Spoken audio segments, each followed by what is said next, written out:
In tonight's conversation, we will have the opportunity to see examples of Carter's work and learn more about her unparalleled ability to tell authentic stories about race, culture, and politics through her costume designs.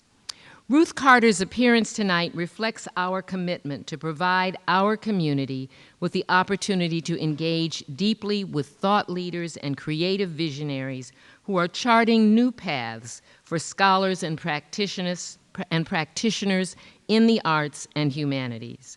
It's our hope that this evening will generate dynamic conversations that promote community, broaden understanding, and generate new insights, and that it will do so in a manner that models respect and empathy.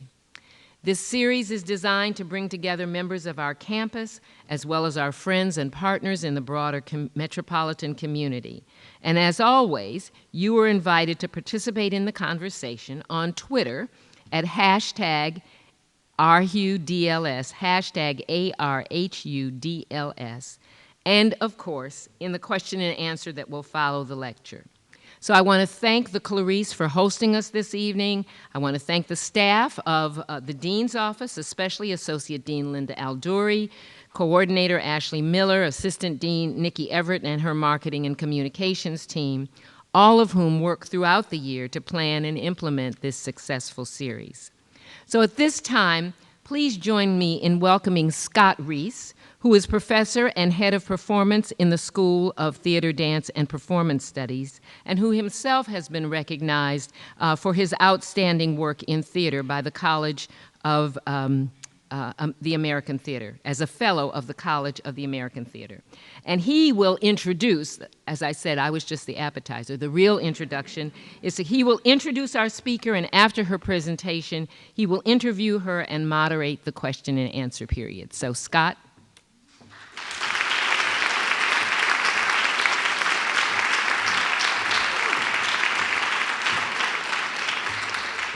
Oh, what a beautiful audience. See what happens when you bring a costume designer here? Everybody dresses up for the occasion. Thank you, Dean Dill and the College of Arts and Humanities. And since a lot of what I was going to tell you about the wonderful Ruth Carter that you already have heard, so eloquently spoken, she's also a painter, and she designed the costumes for the pilot episode of Seinfeld. Yeah, nobody knew that, did you? You know all the Spike Lee movies, but you didn't know that she did the pilot for Seinfeld, did you?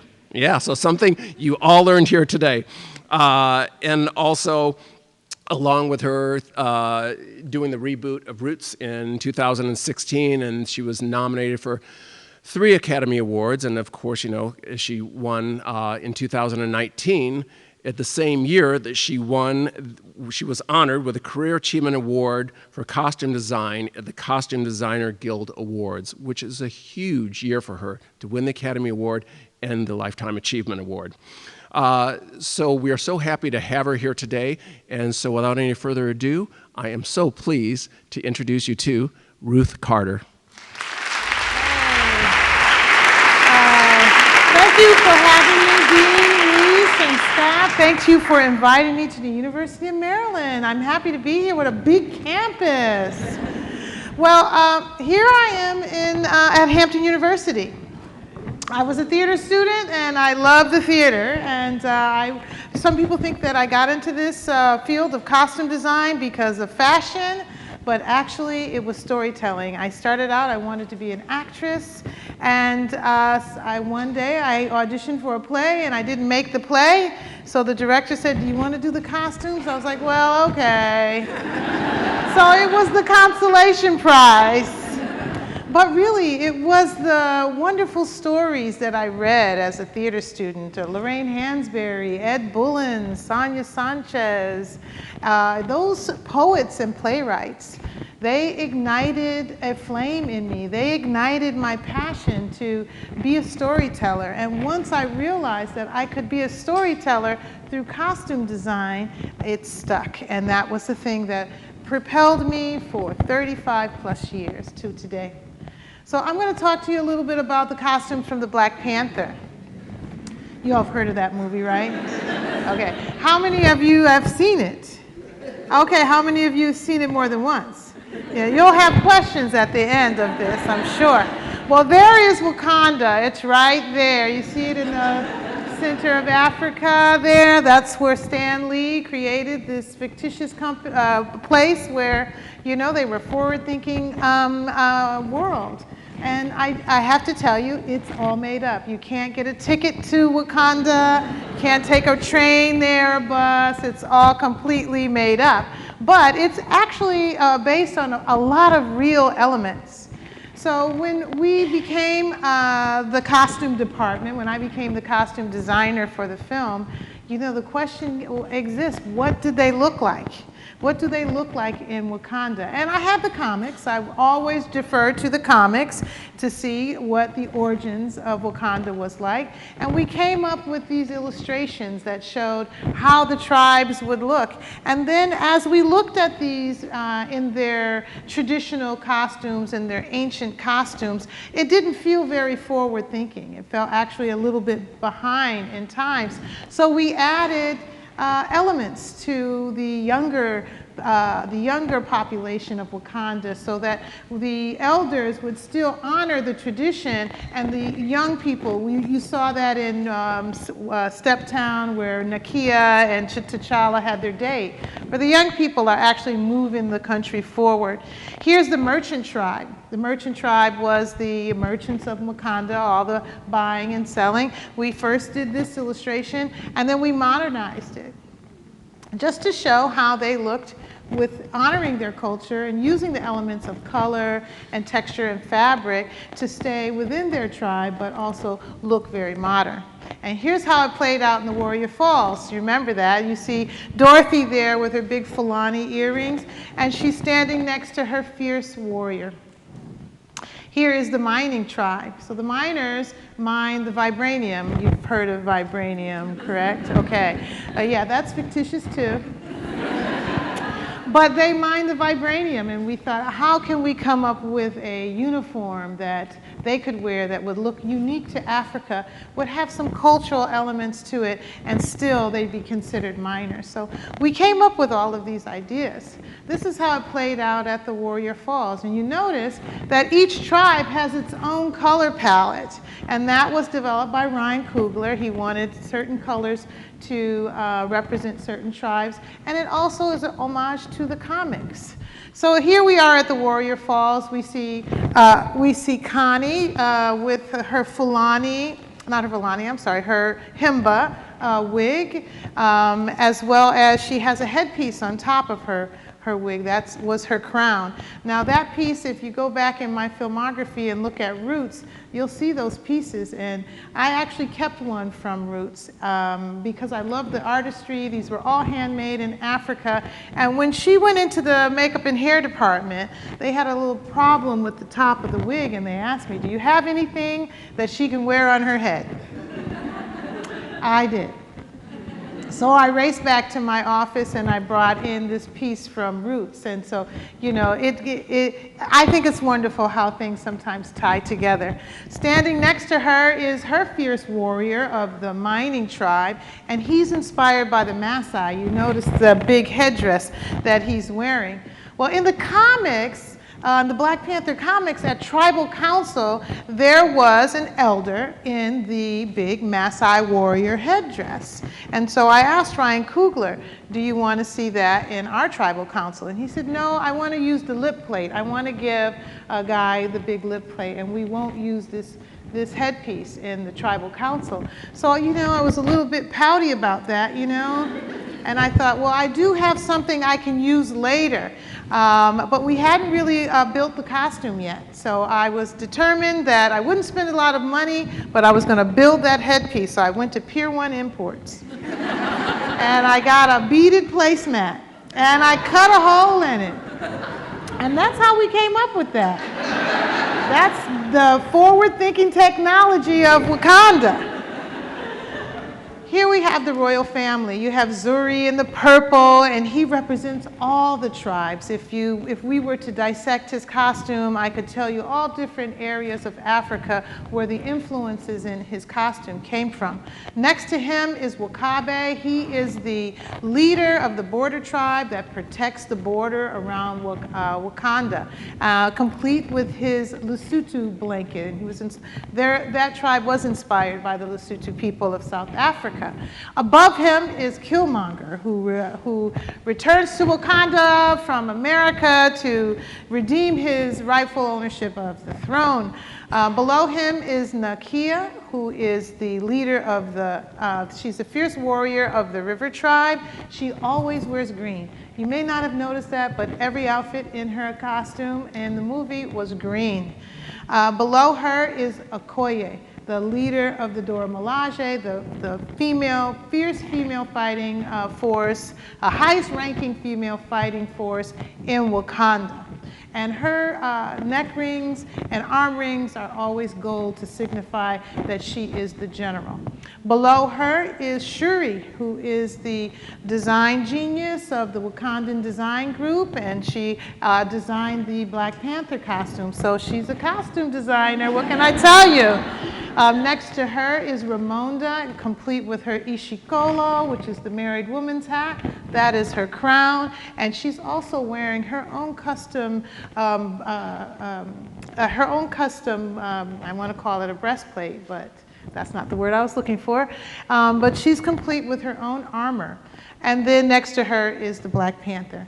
Now, the day we took this photograph, Black Panther hadn't come out. It has a whole new meaning to us now. But then I was assembling the cast with my crew. We were having this photo session, and Entertainment Weekly was going to get the first look at the Black Panther cast in costume. But when I stood, like where I am right now, and looked at the cast in these costumes, I said, wow. We really did something special. This has never been seen before. I actually wanted to jump up and down and run around in a circle, and there was no one else I thought, does anybody else see what I see here? This is great. I thought the publicists were going to come out of nowhere and ask me questions, but it did take time for this to develop, and once it was presented, you saw what it did, $1.3 billion.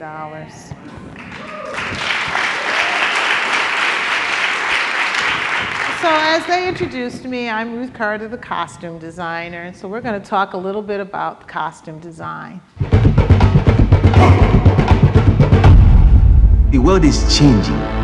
The outside world is catching up, and soon it will be the conquerors or the conquered.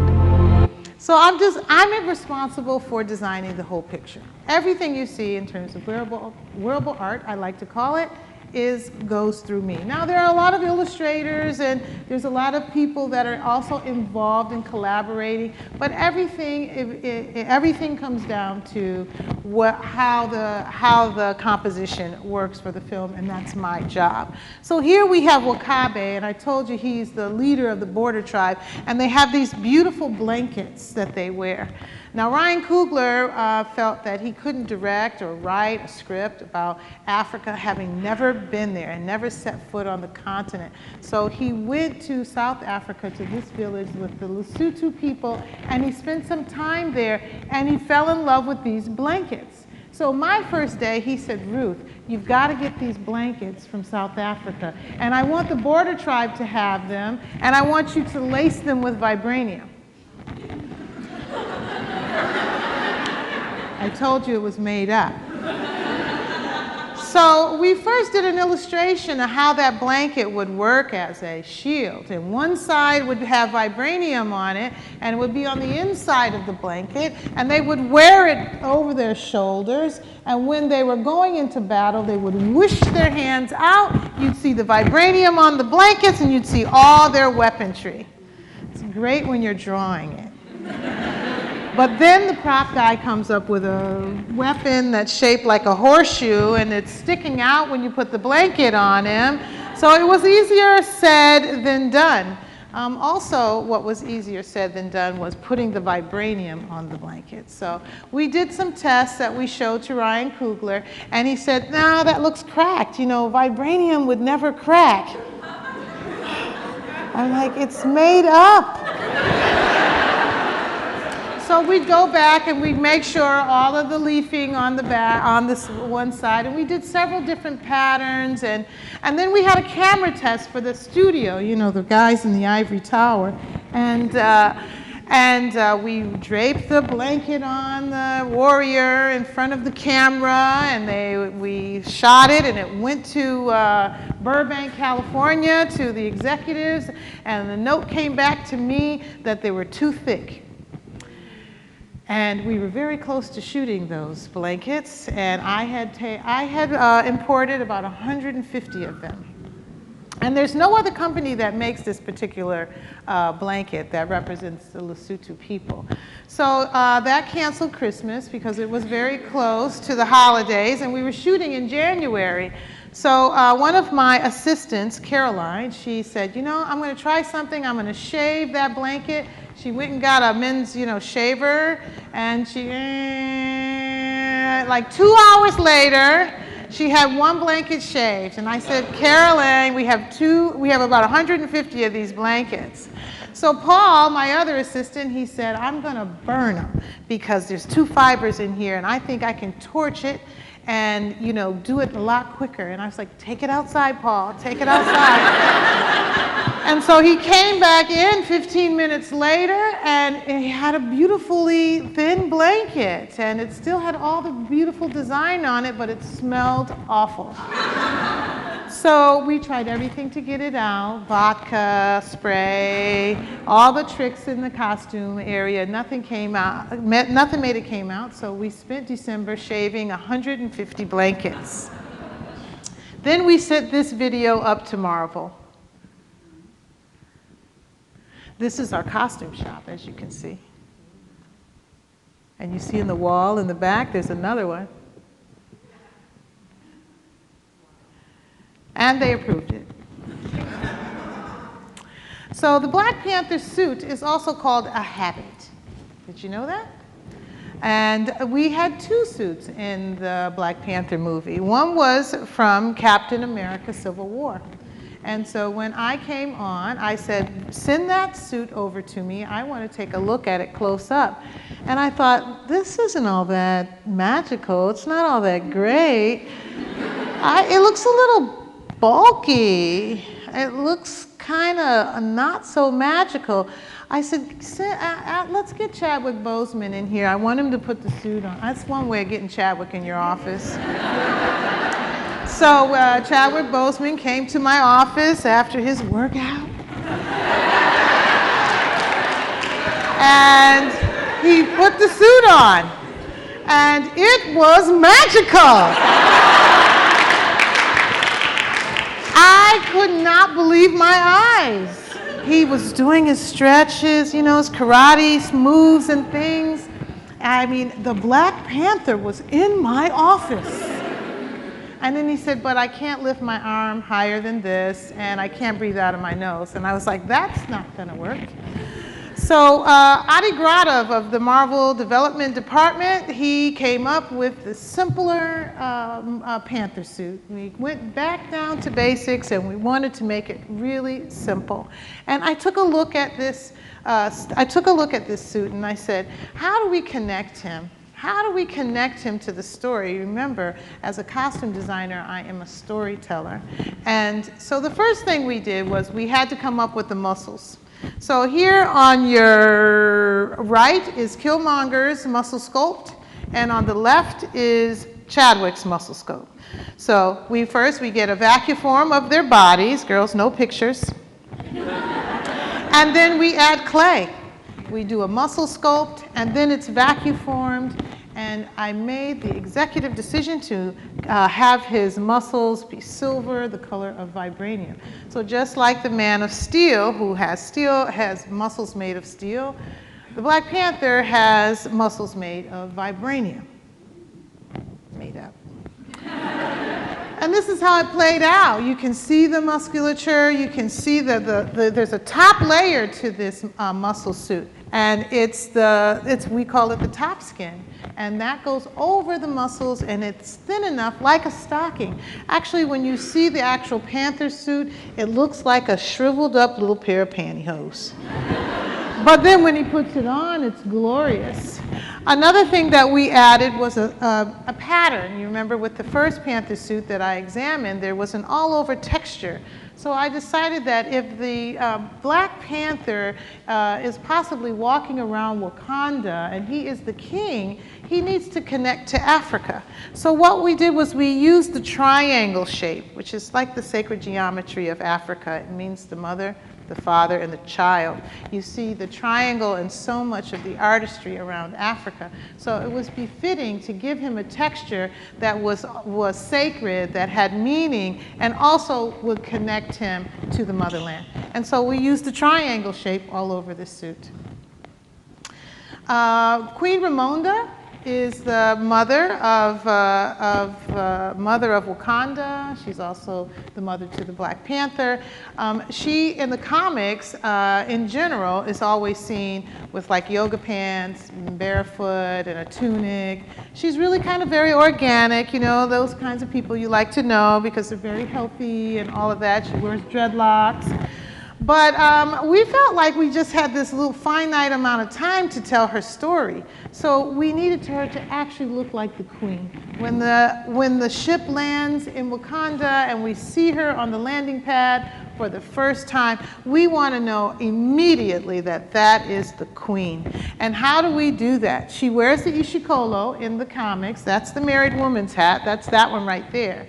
But if she is the queen of a forward-thinking nation, of leading in technology, her ishikolo would be designed and made by some of the highest technologically advanced citizens of Wakanda.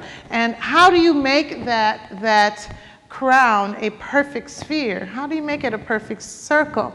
Well, you 3D print it. So I contacted Julia Corner, who is an architecture professor at UCLA, and she's also leads in the technology for this wearable 3D printing.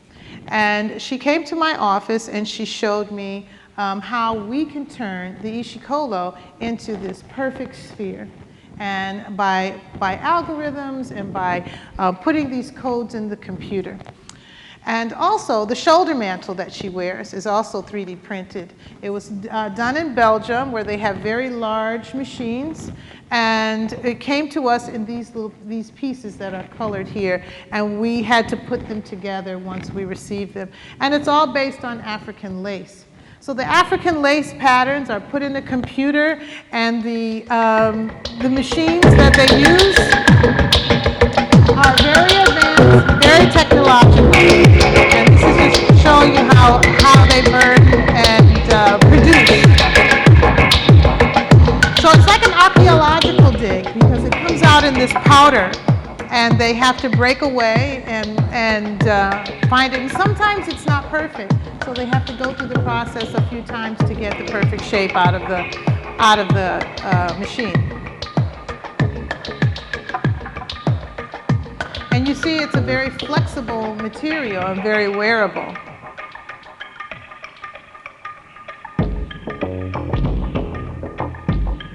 Then they use this machine that blows all the powder off. They just clean it off, and then it comes out into these beautiful shapes.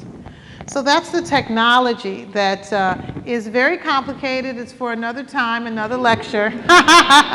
But you can see how you can do so many different shapes and different textures. This is Iris Van Erpen, and she does 3D printing and makes dresses.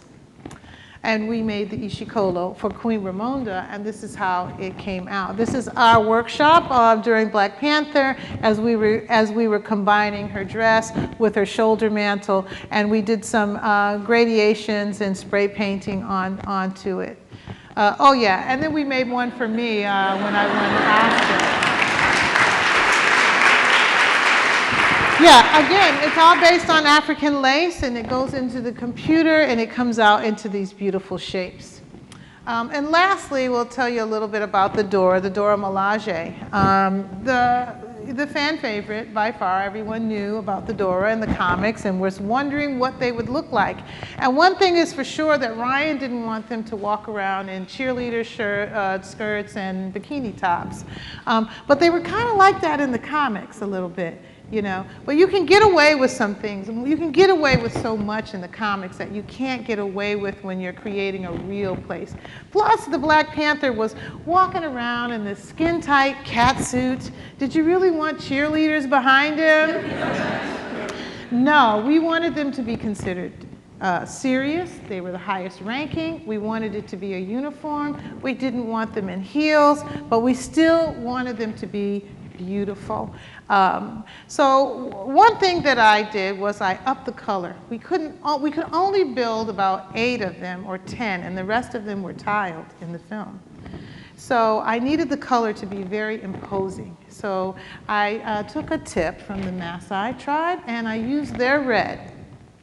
I also looked at the Himba tribe, and I loved how they took the calf after the calf was eaten, and they used the skins, and they made these, beautiful clothing pieces. They also loved to adorn their skin and their hair with the shea butter mixed with the clay soil, and some people think that they did that because of drought. It was like an antiseptic, or it warded off mosquitoes. Well, it was none of that. It just was something they felt like they looked good in. It's beauty. And so I felt like it was a good way of retraining our eye to look at beauty in other forms and in other ways. So we took the illustration that was done by Anthony Francesco of the Marvel Design Group, and we turned it forward and we redrew it so we could look at the symmetry. And then we vacuum-formed a model and started placing the elements. And as we placed the elements, I started to notice how this costume would come to life. We had scarification. We have a leather harness that is inspired by the Himba. We have the beaded tabard that goes down the front that's inspired by the Turkana. They all had good luck charms on the front of their tabard. They had a panther buckle to honor the king whom they protected, and also their neck rings and their arm rings as a form of protection inspired by the Ndebele. We also wanted their armor to feel like jewelry. So we hired a real jewelry maker to come in, and she actually tooled the pieces by hand, and then we molded from her prototype. So there's a lot of story in the Dora Milaje costume. There's a lot of beauty, and there's no skin exposed. And that's how it turns out. So this is how we took culture, color, texture, fabrics, and we turned it into a superhero model. Let me show you that again. This is how we took culture, and we honored culture, but we turned it into a superhero film.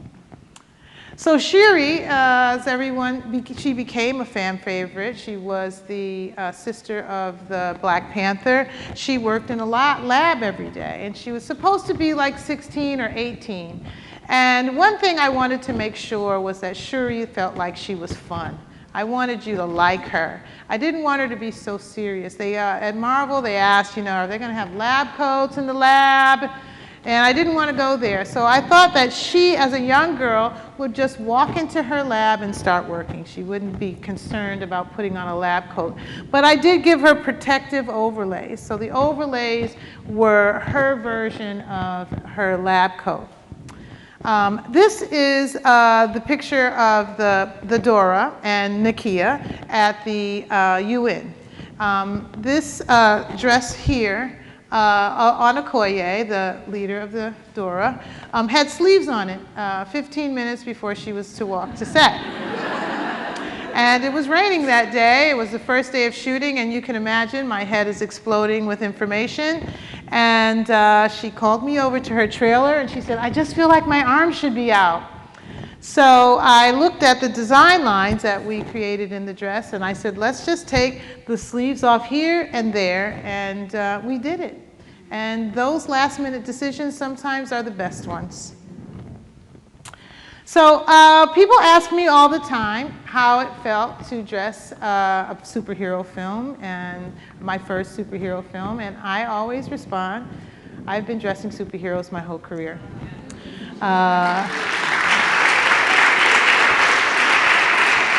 Malcolm X was a superhero. The Amistad, Africans on the Amistad, they were superheroes. In Roots, we had superheroes. And with the Black Panther, we won for our superhero. So,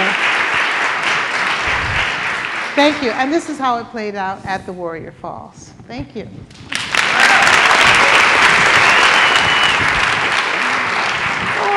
I hope that was 20 minutes. Oh, who cares?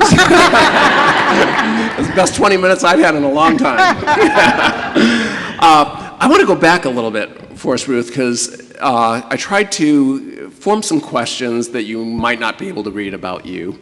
And so you can answer or not. If I get too personal, probably won't anyway, exactly. Okay. But you shared some stuff with me, and I'm going to talk for a little bit, then we're going to have microphones on, I believe, each side of the stage, or maybe this side of the stage. And there's, thank you, Janina. And then we will have people come up and ask questions also for that, and they can be anything that you want to ask about this. And what I love about being here, too, is I see people with their notebooks writing down every word that you're doing, too, so learning as always.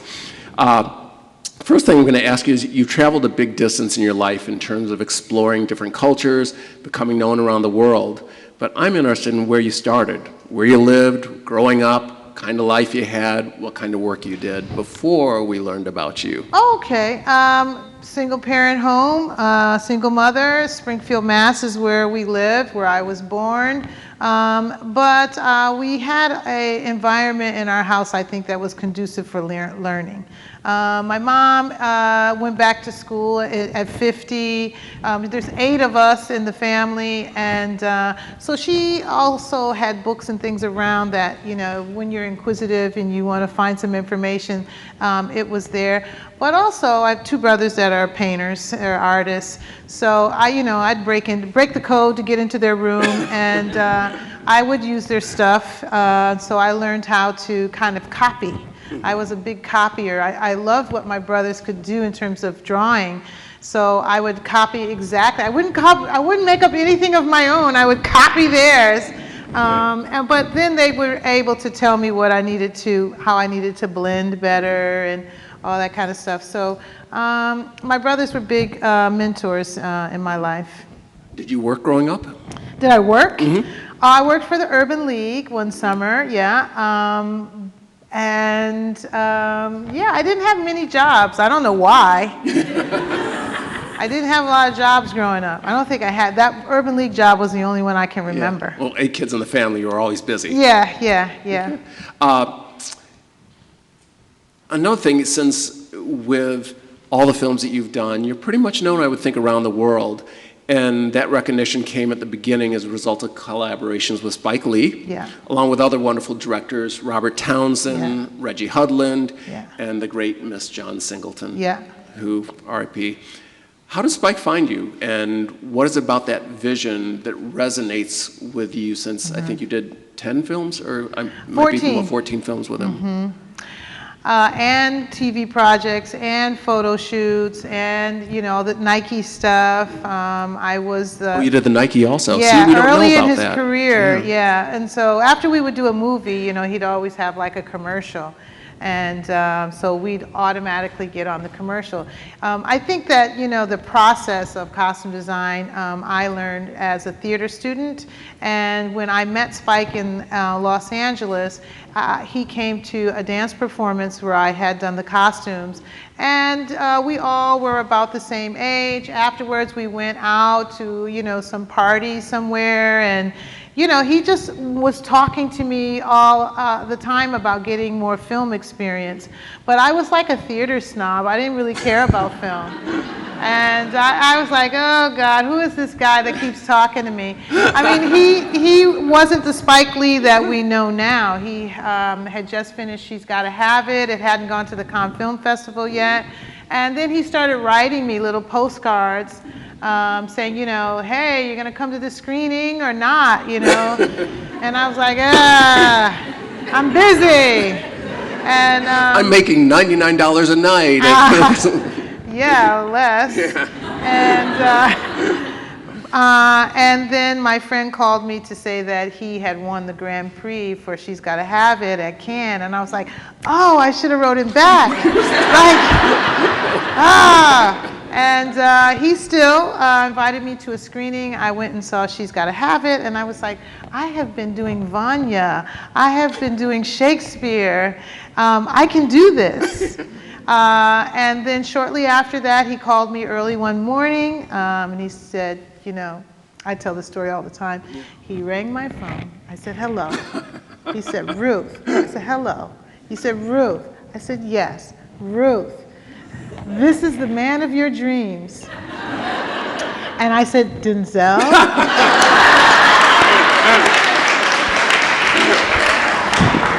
I knew I'd get that story out. Yeah. And he said, no, this is Spike. The other Denzel. Yeah.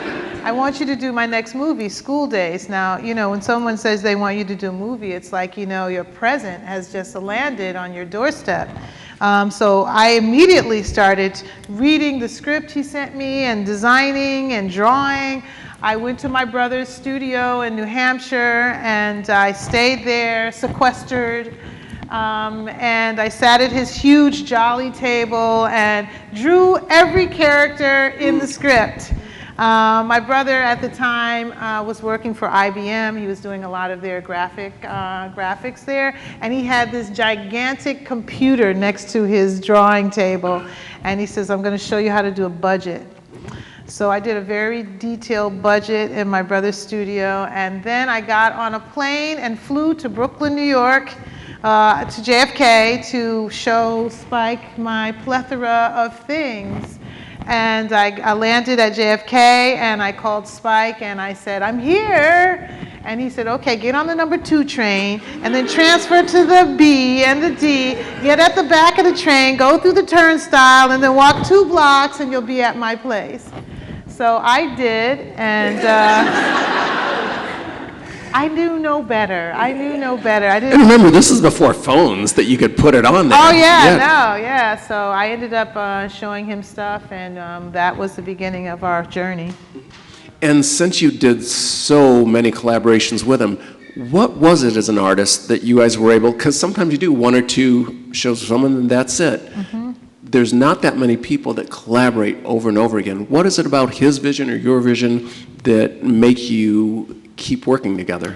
I think then there wasn't very many African Americans in costume design. Or directors. I feel like he had created a film family. There was a shorthand between us. You know, he's not easy. And I was, you know, my mom was like a psychologist. And I learned how to sort of let things, you know, roll off my back. And I think when you're dealing in a high intensity world like filmmaking, you have to have, like, you know, tough skin. And I had a tough skin with him. Yeah. I think this leads me to my next question is, it's not a field or an industry that's been very inclusive historically.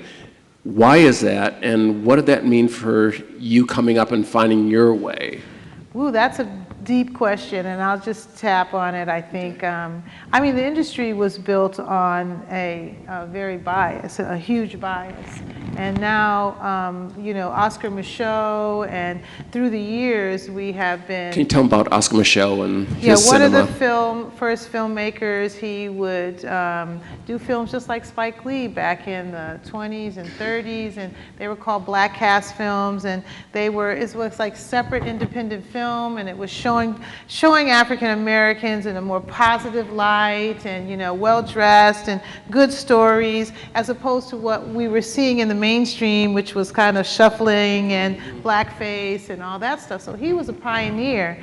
And I forgot your question. The way that... the industry and the inclusivity in the industry. So I think we're working in an industry that has been very exclusionary for a lot of, you know, for whatever reason.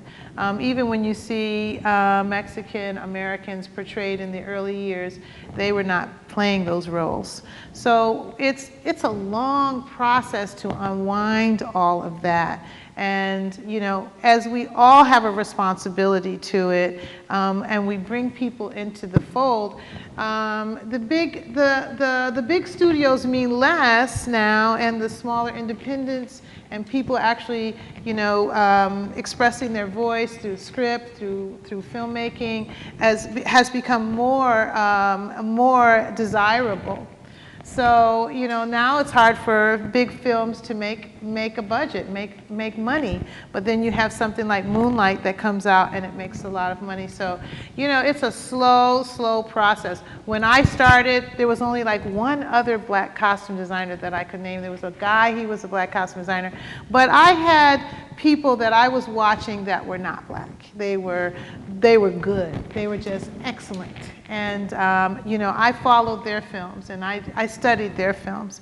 And I feel like I walked into this saying, I am a filmmaker, I'm an artist, I'm a costume designer first, you know, and I can dress anybody. It doesn't matter their color. So that's helped me. The nominations also helped when I worked with Steven Spielberg and names like that. That also propelled me forward. But I think for the most part, you know, I wasn't looked at as this black girl who was a costume designer. I was looked at as I was a costume designer. And I think that's what's also important, that we learn the craft and we go forward learning as much about it as we can. I think it's a great lesson. In Oprah magazine, you said, and I'll quote, hopefully this is right, "I've always cared deeply about African American history. I've always thought that I was a person who could depict the culture and journey of black Americans of this country accurately. I feel a connection to our history and a great responsibility to honor my past and the history of Africans and African Americans." I just found that so important. Can you talk a little bit about that? Well, I always loved, you know, when I was in college, I do theater pieces like A Raisin in the Sun and Sty the Blind Pig, and I felt like, you know, the NEC was called the Negro Ensemble Company. They were in New York. I always wanted to go there and work there because I thought they were doing like really rich plays and every movie star of the black culture all came out of NEC. And my journey ended up being different, but I always had this passion to say, I want to see what I know and not what I'm seeing on screen as is. I want to really see some of these other richer characters that I met in theater that I wasn't seeing in film. And when I look at James Vanderzee or Teenie Harris and look at their photography, I feel like I have a connection to those people. When we shot Rosewood with John Singleton and we went into Florida and they bulldozed like the middle of the forest and they built these two towns, and I just felt like I was having a cathartic moment where I, you know, was looking at my ancestry, and I had a responsibility to portray it properly, you know, so that it would be a piece of history for us, because, you know, our history was disappearing in schools. So the same with Amistad. I would, you know, walk around the historic fort in Puerto Rico where we were shooting, and everyone is dressed in 1839, and I felt like I was like there. You know, so, you know, that's the passion, that's the flame, that's the spark that kind of propels me on. And it seems that it goes back to when you're saying you're training as a theater person and the history and the research. Yeah. that a lot of people want to skip that step. Right, you can't. Yeah, and do you see this this generation that's coming out? How do you see Hollywood accepting, not accepting? Kind of see where I'm going with that. Of are people doing the work that they need to do to get the jobs? Are they doing the research? The younger folks that you see coming up. You know, it's tough. You got to really have a passion for it. I have a library that, you know, I have collected over years and years, and I can start right in my own library and find something inspirational. A lot of times people don't really aren't given the tools, they aren't given the time, they aren't given the support. And so they might do a superficial job, but I don't find that to be a trend. I really think that the new costume designers that are coming up, the ones that I know and that I connect with, they really want to do great work. I mean, they really want to be known in the industry as, you know, a great designer. It's just, you know, there's not a lot of period work. I just happen to have a whole career of it. But there's not a lot of period work, and so we have to find our way with all kinds of stories and subjects. So I don't think that there's any lack of understanding that research is important. Do you see any difference between the British costume designers and the American costume designers? Oh, heck yeah. I mean, I know them, you know, Sandy Powell and, you know, all those cats. My theory is this: they are great designers. They are talented. They're fun people to be around. We have allowed them, though, to set the bar.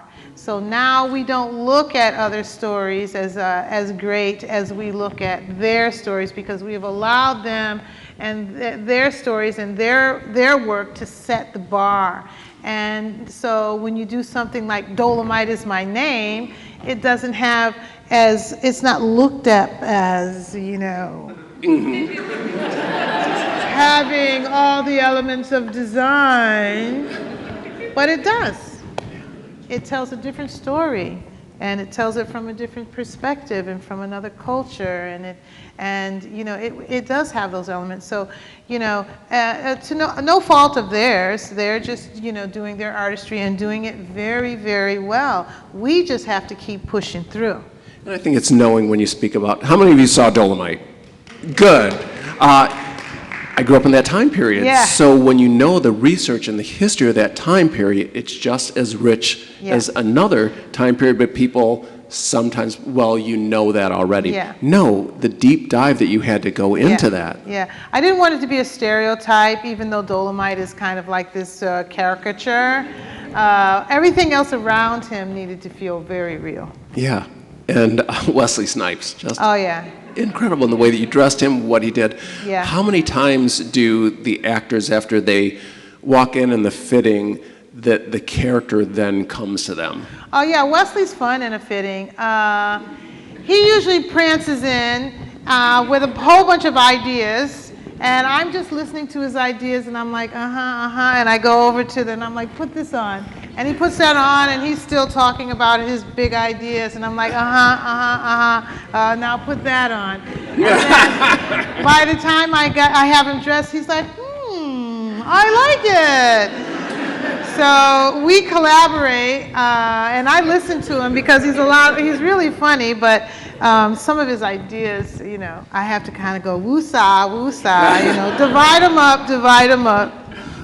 Another person that you dress a lot is, one of my favorites is Forrest Whitaker. Yes. How is it working with him? Forrest is very cerebral about how he approaches his characters, and he doesn't do a lot of talking, and actually he allows you to do your work. He's not doing a whole, and he'll agree, or he'll just have his fitting. He'll come in as Forrest, you know, not as the character, and he expects that you've done your research and that you're going to dress him properly, and then he walks out, and then you see him on set, and you're like, wow. you're really connected, and so I feel he's like one of those geniuses that. Do you think it's because he's a director also? He sees all the different parts of it? He's a filmmaker, he's a storyteller. He produces some of the greatest films too. Yeah. I don't think we've touched much on this yet, but another angle, it's not a field or an industry that's been very inclusive historically. And you were the costume designer for one of my favorite movies of all time, Love and Basketball. Oh, yeah. Yeah, all the old heads, exactly. Love and Basketball. Directed by Gina Prince Bythewood. Am I saying her last name right? Yeah. Yep. And you also work with Ava DuVernay on Selma. Yeah. More women are being acknowledged for their work as directors, writers, and producers. Mm-hmm. But what else does Hollywood need to do to champion gender equality? Oh, yeah, this year was really bad. I think that, we think that, Martin Scorsese and Steven Spielberg are the ones that are voting for the Oscars, but it's like 8,000 people in the Academy or more now that vote on these films, and people tend to vote on what they know when they don't have time to look at all the films. They want to see Al Pacino at the Oscars and Leonardo DiCaprio, and so all of those great films that were directed by women, that were done at a budget, that were done out of love and strife and struggle, they fall off because people are only watching the top 10, 20 films. And I think that that's a big problem. I think, it does make ratings when you see, Joaquin Phoenix's performance as Joker was amazing. And it ups the ratings when you hear him give a speech and stuff. But there needs to be just another standard of allowing more films to be recognized. And there are lots of award shows during award season. And I feel like some of them fall on deaf ears. It just depends on, it's like a soup du jour. If you want to go to the NAACP Awards or you want to go to the Writers Guild Awards, there's so many of them. I think there just needs to be another way of collectively viewing more films by a diverse group. And that's not easy. That is not easy. Is there a difference, or can you tell some of the differences of working with a woman director as a male director? Yeah, at times, like there's two queens in the room, me and the director. That's not good. But you do have to honor them and support them because you can't imagine what it took for them to be where they are as a director. And with Ava, she was so loving and kind, and I got hugs in the middle of the day thanking me for doing stuff. I didn't get that from spite. And there's a little bit more, I think, empathy on their films. Okay, I know we're going through the time here very quickly, so I want to make sure that we have time for questions from our audience. So anybody has a question, if you can make it to one of the microphones here. How many saw Black Panther? Yeah. How many saw more than once? You've got questions. Yeah. And if you can't make it to the microphone, let us know, and then we can bring the microphone to us. And if you can tell us what your name is before you ask the question, that'd be great. Good evening, thank you. You're wonderful. We hear you great. I'm Brenda Siler. You want to bring this up? Hi, Brenda. I'm Brenda Siler with the Washington Informer. Oh. My friend here you costumed her in School Days. Who was? Raise your hand. She's going to come and ask you a question. Okay. But I have a question about your crew, depending on what you're working on. Yes. How do you assemble your crew? What's the largest crew? Do you do apprenticeships? Because I bet some of these students are wondering about that. Oh boy, I'm gonna get in trouble now. So yeah, I have a large crew. Usually there's a dozen people between background and set. There are people who dress people every day on period films. I have a core, a supervisor who manages. She's like the department manager, and she has an assistant that does bookkeeping. And then I have there's a wardrobe team and a design team. The design team is myself and assistant costume designers. And, you know, it depends on the film. Like Black Panther had a lot of specialty costumes, so you need someone who specializes in that because you're spending a lot of money. The Panther suit, the first one was about $350,000. And then everyone after that is like $100,000.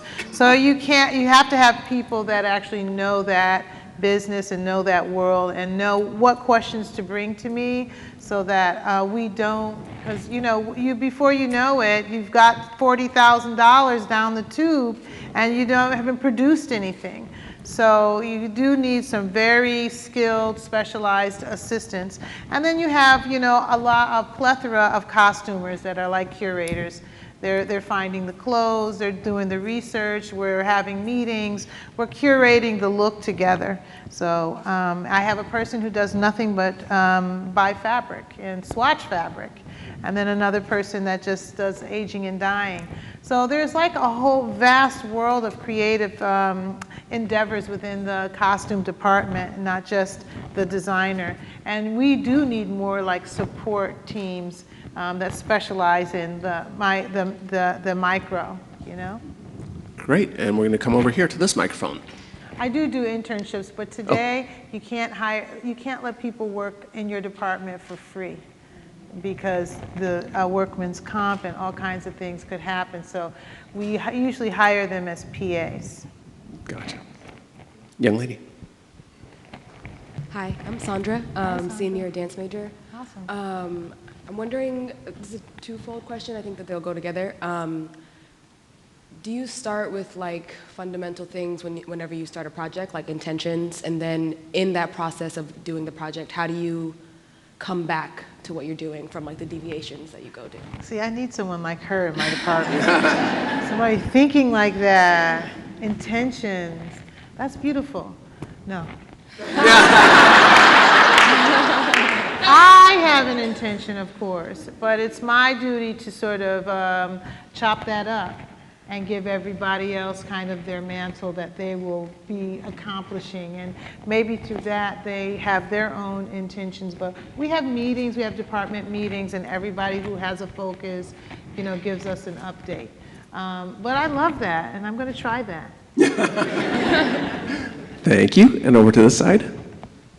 Good evening, and thank you so much for doing this. I'm Andrea Williams, and I was actually in School Days. I was a cheerleader at Morehouse, and you had us in the film. So you dressed us. We had our own uniforms, but you zhuzhed them up and made them ready for the movies. We had that was my first movie, and that was That's so going to hard. lead to my question, which will comment. And how many people saw School Days? Yes. Please, everybody. Ooh, If you haven't seen it, go and see Let's it. see it. So with that, you did an amazing job of working with what you had, and that's Right. my point, or my question, and you did a beautiful job with that, and I'm having so many memories coming back and sitting here to talk with you, or listening to you speak to us, and all the things. Remember, we'd hurry up and wait to get to the set, and then wait, Yeah, and then do our scenes. yeah. But that was amazing. You talked to us a lot, but I remember watching you and just being amazed and awed at what you did. I have no question. I'm just gushing about this. But you can speak to how you worked with what you had. I was dying Yes. and crying inside. No, but it didn't seem like that to us. No. But I remember. Thank you so much. Never let them see you sweat. Is that the beginning of Fake It Till You Make It in the Well, beginnings? you know, I was young and I wanted to hang out and stuff, and I took on School Days, which was a huge bite. You're really much doing a movie musical, right? I didn't get to hang out. I had to finish the work, and that was really hard for a young person who's, you know, surrounded by their peers, most of whom are actors in the film, so they got the cushy job. And but I feel like I grew from that because I look at School Days and I see a lot of elements of design that I felt really strongly about, and I accomplished it. You know, I did it, and it still doesn't look bad to me. But also, it's not just a movie, it's a movie musical. True. And I just can't imagine walking in as a director the first time, well, I'm going to do a musical as opposed to a straight play and working yourself up. There's so much involved. People don't know that Spike Lee loves the musicals. He loves the old Hollywood musicals. Yeah. Can you see him watching them? Spectacular. Well, come on here. Hi. Hi. Yeah, I was on my way to a conference in D.C., and then I was doing some research and found you were here, and I was like, oh, another Hamptonian, let me go support. I graduated from Hampton. And, awesome, I love your hair. Oh, thanks, I love your hair. And like, I'm just curious, as you, you're in your design process, how intentional do you kind of make sure you, is activism, like, how do you throw that in there in films where people can, like you could throw, how often does that happen where activism is? Yeah, we've always wanted to be authentic. When I started with Spike Lee, it was always, be authentic. Don't do the Hollywood version. I mean, at the same time, Hollywood Shuffle had just come out, and, there was that controversy about image. And so we were always very much wanting to be authentic and be on the right side of it all. And so we produced a lot of things that were more revolutionary and radical and, spray painted on the side of Sal's famous pizzeria. It read, "Tawana told the truth." That's how we felt. And so I think starting out like that with someone like Spike Lee, it kind of sticks with you. I mean, I grew up in, very forward-thinking community. I mean, we did Kwanzaa, and we knew the last poets, and, it was not new to me. And so in the 80s, when we were making films, we were all about neo-soul, and, that was our get down. So there was always this progressive approach to the imagery that we were producing. Like you look at Radio Raheem, that shirt, that T-shirt he wears was painted by a local Brooklyn artist, Nasha. And so we really were about community and empowerment. So I think there was a spirit of that I think lingered on into all of my work. And that was mainly to be authentic, to not do it in a superficial way, to dig deeper and get the detail. Is it true that Bed-Stuy was spelled wrong? Oh, yeah. I spelled it wrong. I'm sorry. Nasha spelled it wrong. The painter. Okay, so we spelled Bed-Stuy wrong, and then it shot, and I told Spike, and he was like, "Arr!" And I looked at the editing. I went into the editing bay at the time, and I looked at it, and we hadn't really seen the front of the T-shirt, so we were able to repaint it. Hey. Now it'd be much easier to do. You just... Yeah. But back then you couldn't do that, could you? No, it was all the hand-painted. technology, exactly. Over here. Hello, my name is Beth. I work here at the Clarice, so thank you for being here. Thank you for having me. I am wondering about the difference between working with theater actors versus film actors. You told the story about the actor who wanted to remove the sleeves on her costume 15 minutes for the Denai scene. Guerrera, yeah. Yeah, and She has great arms. Yes, and her plays are lovely. Yes. She's a delight. Yes. But I know theater designers who would be like, no, and how dare you if you ask that question to them 15 minutes before you had to be somewhere. So I'm open. And I really feel like sometimes actors are onto something, and I want to go on that ride with them. So, my seamstress, her hands were shaking. And I was standing over her like, "Can I help you? Can I help you?" But, sometimes the results are the best. But I'll give you an example, Smiley and Do the Right Thing, that's Roger Gouverneur Smith, and he's like, Mookie. He's a theater actor. And I remember Spike really being annoyed with him and just, wanting to temper him a little bit. So there's a couple of scenes in Do the Right Thing where Spike goes, "Smiley, get back!" But that was real. That wasn't in the script. That was Spike just like, here comes Smiley again with the picture of Malcolm and Martin. And so I think sometimes What I love about theater actors, though, they do understand the story. They do understand like the depth of their characters. They really take it there. And sometimes some actors that come straight from TV, they really don't understand like, you know, the depths of the product, you know, where they can go with it. So I love working with actors that do spend some time in theater. And I think almost all of the top actors that you were showing us in pictures were all theater actors. Yeah. I mean, Angela Bassett, Forrest Whitaker, Yeah. Denzel, these are all theater Yeah. folks. And I think your question also goes to collaboration. The designers are either collaborative or not. I had Rosemary Pardee that I was doing Crumbs from the Table of Joy at Roundhouse Theater. The dress wasn't working in previews and she goes, I think I have some red fabric back here. She draped it around her. Wow. And she goes, we're gonna pin it, this is gonna be your dress. Oh my God. Yeah, so if you have the talent and you're a Yes. collaborator, then that kind of Yes. stuff works. Yep. Over Thank here. you. Welcome. I'm Sharon. I graduated here. I'm a retired NASA scientist in advanced concepts. So I love your costumes. Thank you. My question's really weird, but so it's really about your personality.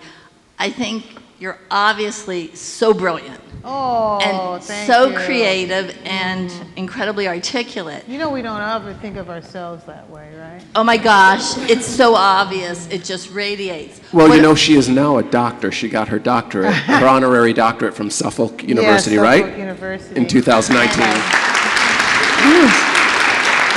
And now and Dr. totally, Ruth. totally, obviously well deserved. But all of that aside, what radiated to me the moment you came out was that you were outrageously adorable. And you talk about having these psychology skills to work with Spike Lee and probably everybody, Yes. actually. But what I was wondering, and this is my question, you obviously have this incredible gift of personality and being so adorable. And that's quite visionary because it compels people to want to work with you and want you to succeed. And so I'm wondering if you can talk about that gift, if you're aware of it, how conscious you are, and how one might cultivate their own. Oh, thank you. I just know that as an artist that, you know, we are very sensitive. And when you work with a room full of them, you have to figure out how to meet them at their different levels all the time. So, you know, I am like their fearless leader. I have the idea of everyone, the director, the producer.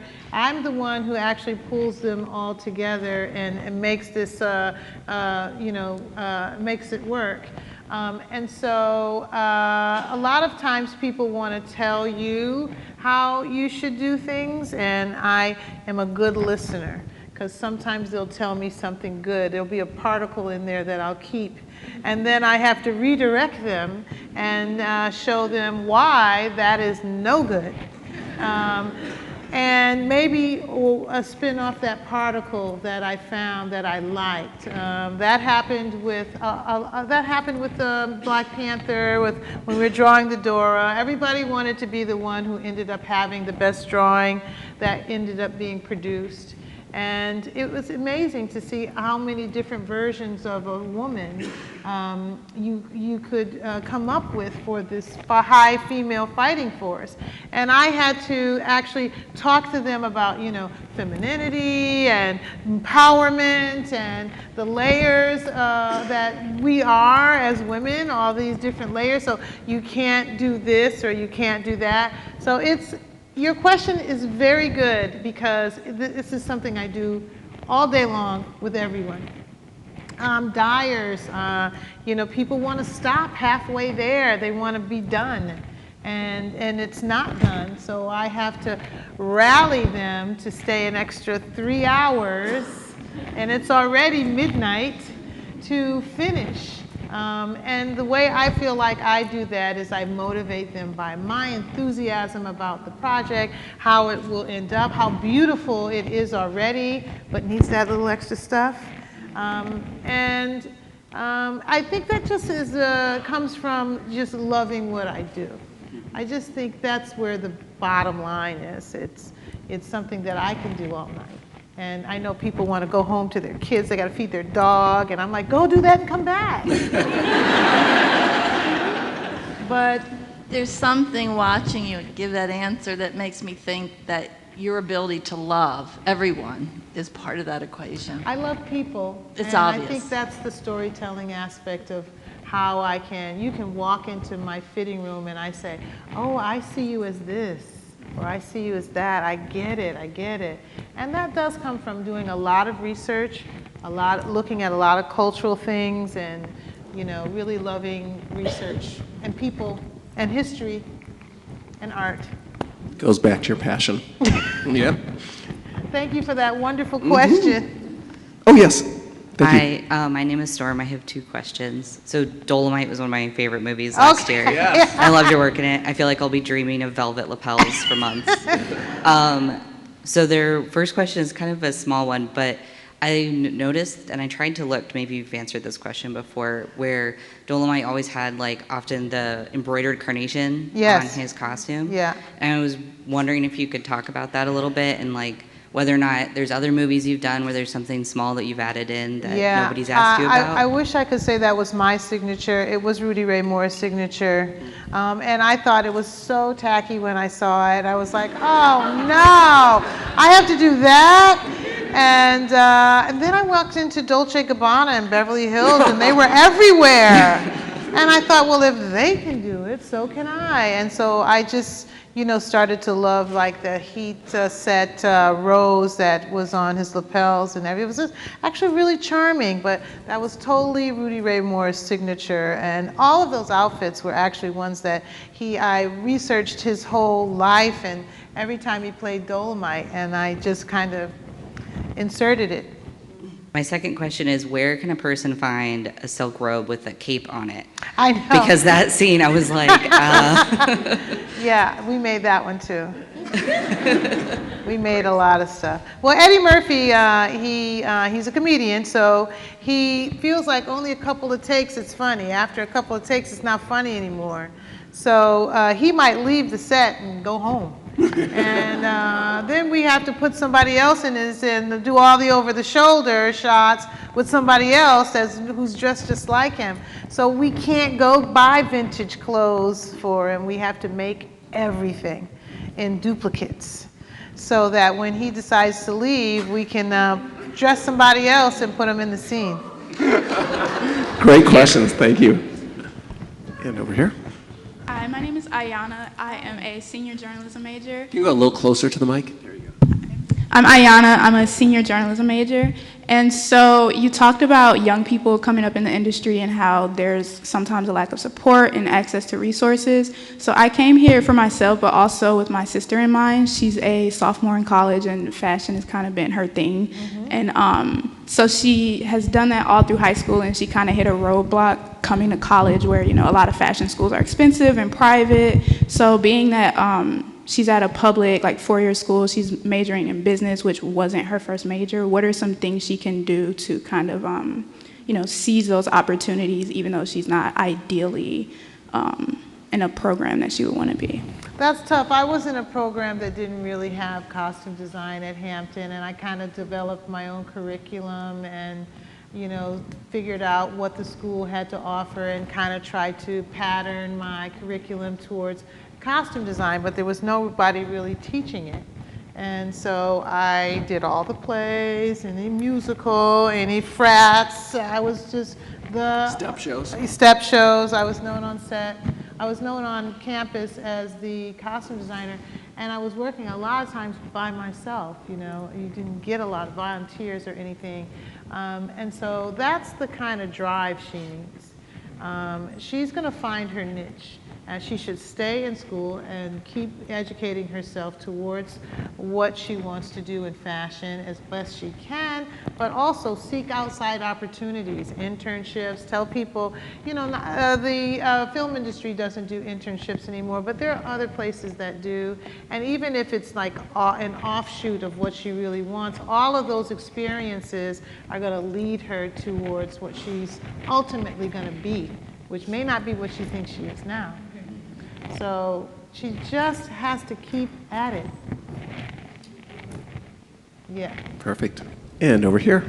Hello. Hi. Oh my God, that's loud. Okay. Hi, I'm Leilani Clendenon. I'm a sophomore voice performance and theater dual degree student here. Lovely. Thank you. I got a lot of affirmation from everything you said today, but my question is geared, well, it's kind of a vague question, but it's actually really specific at the same time.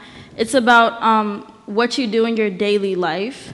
Like, what does your just day-to-day kind of look like, even if it's something as simple as just the eating breakfast? Because as artists, I feel like, ask people who we see doing the things that we want to do, like, what do you do to get here to here? And we think it's some concrete thing, and we kind of skip over the things like the self-care just in general, like, I'm going to make something for myself instead of other people. And so I wanted to know, what do you do on a daily for that? Yeah, when you're passionate about something, it takes a long time for you to understand the balance, because you'll give your career your total focus, and then you'll look up and you're like, I haven't worked out in a year.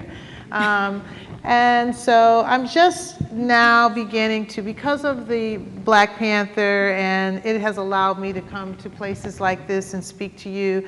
So I'm just really learning how to care for myself the same way I care for the actors. And it takes a long time to understand what you need. My day-to-day is I spend like all day hugging my dog. And I watch TV, I watch Netflix, I read a lot, I paint, my house is my playpen. And most of the time in between films, I'm never home, so I do like a staycation. And, I sit out in the backyard and just lay there. So I need to restore, and I can't be creative unless my environment is conducive to that, and also that I have a little peace, I have a little calmness in my soul, if you would. So, there's things that happen in life. I have extended family, I have crazy brothers. I have a mom who's 98 years old. Yeah, and so I have to spend some time with her as much as I can. And it sometimes takes away from the time that you would spend with yourself, with your self-care. But I have developed a routine when I'm at my mom's. There's a great spin class, down the street. I take it every once in a while. It's just things that you do on a daily basis that help you kind of achieve the balance. But it's tough, believe you me. I look at myself on some of these movies. There's a picture of me out there on Black Panther, and I am having a bad hair day. I am not in the right clothes. I'm staring at a costume with Ryan Coogler, and I look at that and I go, girl, you are in it. So you have to, in between, as a freelance artist, you have to restore. And like I said, I love to paint, and I have lots of paintings. And I'm reimagining my fitting photos because they go back to Tina Turner, and so many wonderful fitting photos that I have where, Vanessa Redgrave stood in character in her period costume, and I took the picture. So I'm painting them to experience them differently. Experience what I felt my experience was in that room. So what does that look like? Is it colorful? Is it, muted? Is it all pencil and chalk? I'm sort of, being cathartic in that way. Thank you. Thank you for that question. Woo-wee, you guys got the best questions. And the hardest. You have a clothing line too now, right? It's not really a clothing line. It's H&M. H&M wanted me to come up with a line of clothes, and I did. And I felt like, I don't want to be a fashion designer all of a sudden. I don't want to even claim that's a line of clothes, because I know what a line of clothes looks like. So I just felt like I would go down this journey with them, and I wanted to be able to give something back to people they could have it. It would be a costume to them. It would be a piece of me, a piece of my mindset. So we did red, black, and green, the liberation colors, and then some of the things that I felt that I learned all these years was trust your voice and speak your truth. And that's what we did. We fashioned the line from. And I think this is our last question. I'm getting the sign. So this better be a good question. All the pressure's on you. All right. Hi, my name's Diana, and I'd like to thank my daughter, who's a student here at Maryland, Alexis, for inviting me out to see Ruth Carter. Yes, thank you. I have a twofold question. One is, personally for me, is like, how do I become a voting member of the Academy? I have been to enough films in my lifetime, and I've taken lots of film classes and other things, and that's not what I do to keep my lights on, but, you know, I'm just at that point now, I'm like, you know, I'm old enough, I should be a voting member. Yeah. And then the second question is, to wrap this all up, is how do you envision your legacy? How do you make sure that when it is all over and done with, when Ruth Carter says, you know what, I'm just gonna hug my dog, I'm not gonna make any more movies, that you've left a path for others to follow? Oh, God. Great final question. I paid her. Thank you, don't make me cry up here. H&M actually started an endowment in my name at Hampton University, and they put $30,000 into it. I was really proud of that because, you know, they had some cleanup work to do, and I felt like that was one way of cleaning it up. And so Dr. Harvey, when I called him and told him that there was this amount of money that they were going to donate as a scholarship, he said, Ruth, let's make this an endowment. It'll be here long after I'm gone, long after you're gone. And there was like a light bulb that just went out, and I thought, you know, that's what I'm supposed to do. I'm supposed to pave the path for people who come and want to learn this profession, to have some support. I also, because of Black Panther, look back at my legacy of films, and I go, wow, like nobody else has all those films. Like Spike doesn't have all those films. Robert Townsend doesn't have. I have all of those films, and you know, it's a result of a lot of hard work, a lot of dedication, a lot of times when you doubted yourself, but you kept going, when you heard insults and you ignored them. It's the result of, you know, really my life.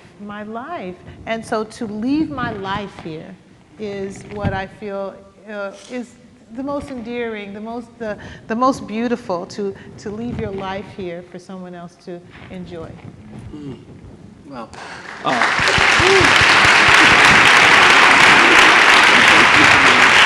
Wow.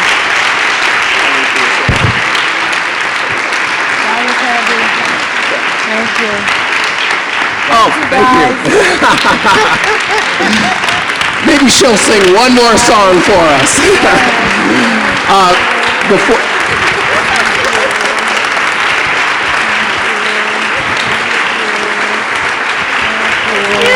Such a pleasure.